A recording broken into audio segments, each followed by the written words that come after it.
Thank you. Thank you very much. Thank you. Thank you. All right, let's bring it out to the panel now. Also joining the panel on the Bird is Liberal radio host Leslie Marshall. Joe, I'm going to go to you first. You heard the representative say he has a plan that's going to do everything the Obama plan did, only it's going to be deficit neutral. Yeah, right. Welcome to the party. Where was he before? First of all, I think getting shouted down by Democrats. That's where he was, Of Joey. course, Give me it's a all break. the Democrats' They wouldn't fault. listen to him. Hear me out one second. Break. Hear me out 1 second. It is totally irresponsible to be repealing a plan when you don't have an alternative in place. And then the excuse we use, hold on, give me a second. Give me a second, please. That covered 16 million people by covering everyone in the country. Okay, now if I can finish. You're going to talk about repealing a plan. You have nothing in place, but the fallback is, you know what we're going to do? We're going to have these committees meet. We're going to talk about this, that, the other. That is nonsense. Hold on. The fallback may be the plan that we've used for the last 275 years. Joey, he has the plan. Free market. He has the plan. If you watch that summit, which they had at the White House when Obama showed up and Pelosi, Paul Ryan showed up with his plan. It was very comprehensive and very thick and made a lot of sense. So I think, look, what we've seen so far since Obamacare has been implemented are higher premiums. Insurers have been dropping coverage. I mean, if you really think this is going to bring down the deficit, look at the last time the government got involved in health care. Medicare and Medicaid. It's the reason our states are being bankrupt. John, I know you want to jump in. Just allow me to do this. Leslie, go ahead. You heard it. You hear us discussing it here. But what was so wrong? You know, if most Americans would just love to have their old health care system insurance back, why are we doing all this? Well, first of all, I think it's nothing but political grandstanding because we know it's not going to pass the Senate. The president isn't going to sign it. And by the way, this repeal has now become a redraft. They're like, okay, we want to put an X through that and then do it our way. But they're not going to throw out people that have pre-existing conditions and their coverage. And they're not going to unplug the donut hole of Medicare. And how do you attribute Medicare to the states? Former Speaker Pelosi said that was going to happen. How do you attribute Medicare to the states?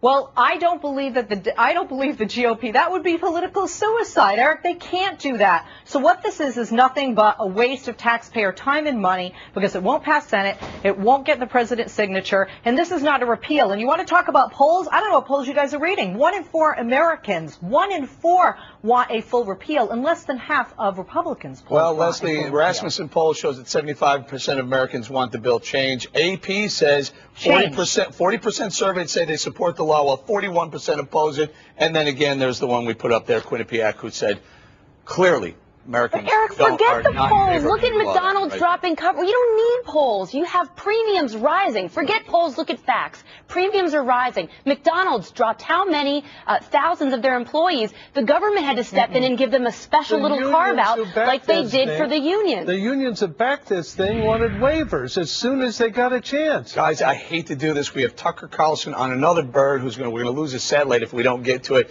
But go ahead, Tucker. Let me go to you, sir. If you open up the Wall Street Journal, the paper that's owned by News Corp, parent company, you went to the op-ed section, which I do every single morning.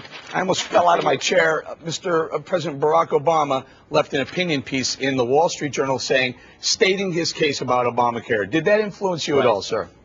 It won me over completely. You know, I've been against it until I opened up and saw his op-ed. And no, look, this is hilarious on the one hand, also being used by the White House as an attempt to resell the plan.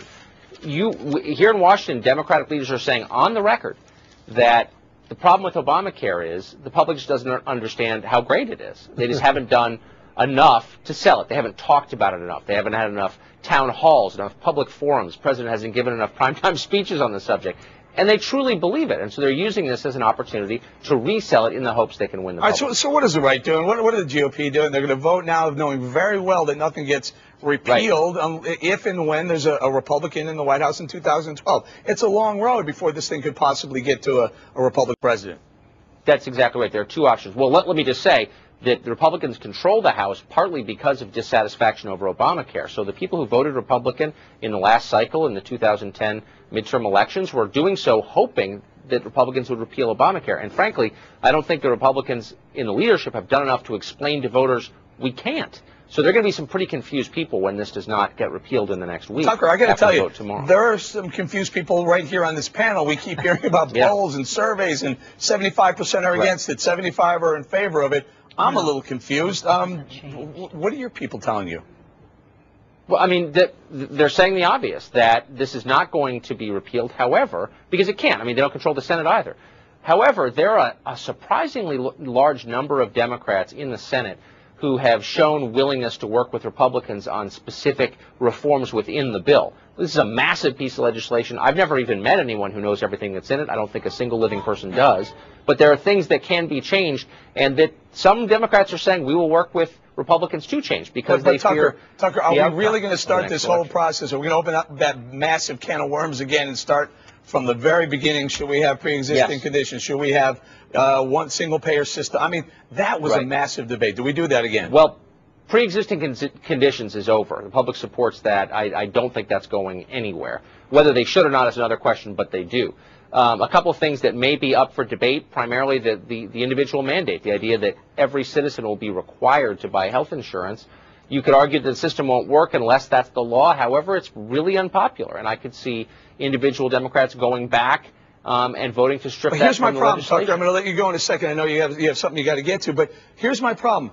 I'm in favor of just repealing the law. I don't want to start this process again. I don't want to spend the next 2 or 3 years haggling over every line of a 7,000-page bill.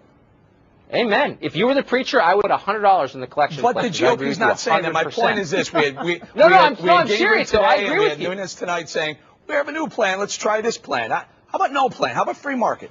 I agree. How about the sort of leaky, crummy system we had before that was better than the garbage we just got with the passage of this bill? I agree. The problem is there's no mechanism for doing that. The president, his main achievement, so-called, is this legislation. He's going to veto attempts to repeal it, and that's just where we are. All right, Tucker Carlson, appreciate your time, my friend. Always good to have you. I appreciate it. Thank you. All right, guys, bring it out to you. Of the 30 million people who were uninsured, half chose not to be. 16 million people needed to be taken care of. Why are we dealing with 308 million people? Tucker's right. Look, the Republicans have to come up with some kind of plan that makes sense. I hope they do. They have a responsibility and for a third of those but they people, also have to vote against it. And a third of those people are eligible for Medicaid. So why not worry about getting those people on the rolls than reforming the whole system? And Leslie, there's no one in this country that's left to die in the street. You can walk into any emergency room and receive treatment, whether you have insurance or not. So I'm not really sure. I agree with John here why we need to revamp a multi-trillion-dollar system really to take care of a handful of people.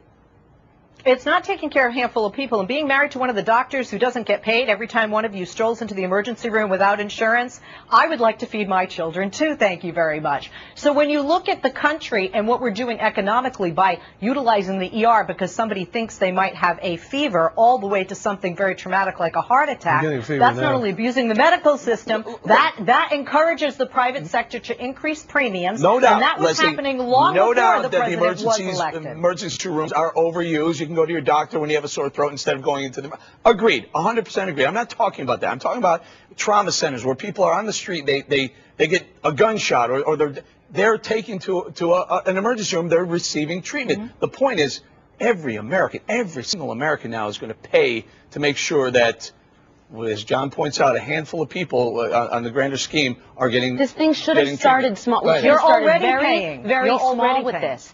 We should have started very small. The last thing Republicans should do is introduce some huge monstrosity like the Democrats do. I mean, thank you. Thank you, because Ange, I'm trying to figure out what in the world they're doing. They're coming out with an alternate plan. Well, you don't need another 2,700 pages. Well, look what happened just this week. HHS is now going to come out and deem what benefits are essential. They have to pick 10 essential benefits. So that's an issue of now. You're going to be having some shortages, medical shortages. I mean, we're not a one-fits-all nation. Don't we need to set priorities? And back to Tucker's point, if there are members in the Senate who are willing to work with Democratic members, it isn't a more responsible approach by the Republicans to tinker with the bill, find ways that you could develop and modify things, as opposed to voting a symbolic repeal. If you makes have to no cover sense. 16 million people, why can't you just cover 16 million people? Guys, I have to ask John Gibson. You're the smartest man I know in the building. I have to. Is this a political mistake to try and develop your own health care plan? At this point, I'm an American going, I really don't care. I don't want either one of them. You can't repeal something without offering something in replacement. Because you can't because Joey will jump all over you all day long, and he'll be righteous. I mean, you have to say, look, if we're taking this thing away, we're still going to cover people with pre-existing conditions. We're still going to have no caps. We're still going to have 26-year-old. People like that stuff. So what are you going to replace it with? I'm just saying there's 16 million people have to be covered that are going to Leslie's husband and not paying. Leslie, as much Those are the people you got to deal with. Leslie, as much as I don't like the Democrats' Obamacare law bill that became law, I don't like the Republicans coming up with their own. Do you agree with me on this? If it has to be one or the other, how about none at all? You know what, Eric, this is where I definitely agree. I would have more respect for the Republicans if they were like, we do not need government-backed, government-controlled health care reform. What they're saying is not repeal. What they're saying is what the majority of those in every poll now that we have together is saying, we want it tweaked. Let me tell you something. I would love to have some caps on malpractice insurance being married to physician, and I honestly don't think that the government mandate works without a public option. We have to leave it there, Leslie. Most Americans Leslie, agree. We're going to leave it there, and I'm going to send you a check. If your kids are starving, I'm going to send you a check, all right? I doubt they're starving. Much more. Follow the money coming up. Keep it here on Fox Business Network, the power to prosper.